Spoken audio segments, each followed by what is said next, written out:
My name is Regan Braun. I actually graduated in December 2019. Especially as a first-generation college student, there was a lot about college that intimidated me.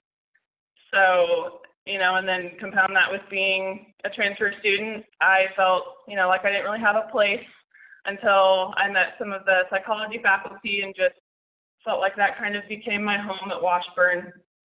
So just the welcoming atmosphere and being able to walk into the psychology department and, Teresa would give me a piece of candy and Dr. Russell would make some joke and it just became a really comfortable atmosphere.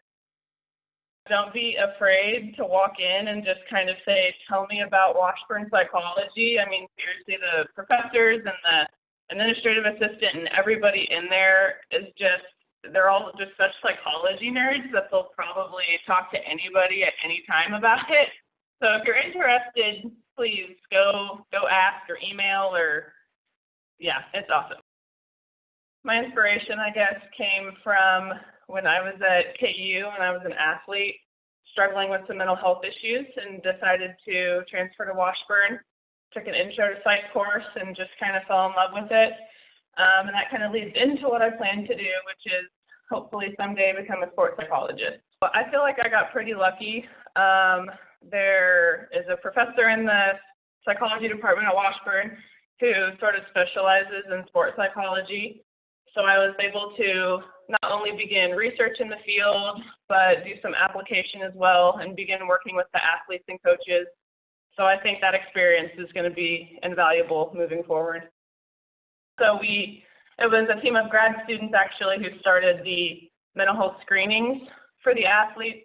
And then I was kind of the person who plugged all the data into the computer, and me and the professor analyzed it and came to some conclusions, and I was able to present it, and then we worked with the athletes after that.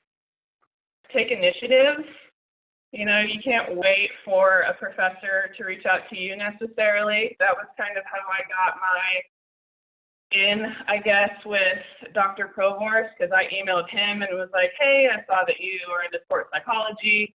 Is there any way I can be involved? And then, the experiences kind of skyrocketed from that point. So be the person to take charge and don't wait for things to come to you. Getting into a professor's research lab, especially because I had interest in graduate school, I was able to go to Atlanta, Georgia and present at a national conference.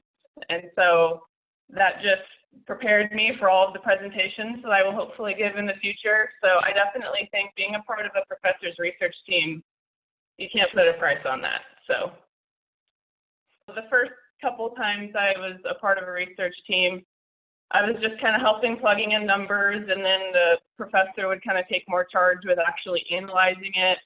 But I thought the professors that I worked with did a phenomenal job of kind of being aware of where my skills were and where I was at and what I could contribute. So yeah, I definitely got more and more work and had more and more responsibilities as I progressed. With all of the craziness happening in the sports world, with being unsure of if sports seasons are happening, potential scholarship loss for some athletes, I think it's just a really important time for student-athlete mental health. And I hope to be a positive part of that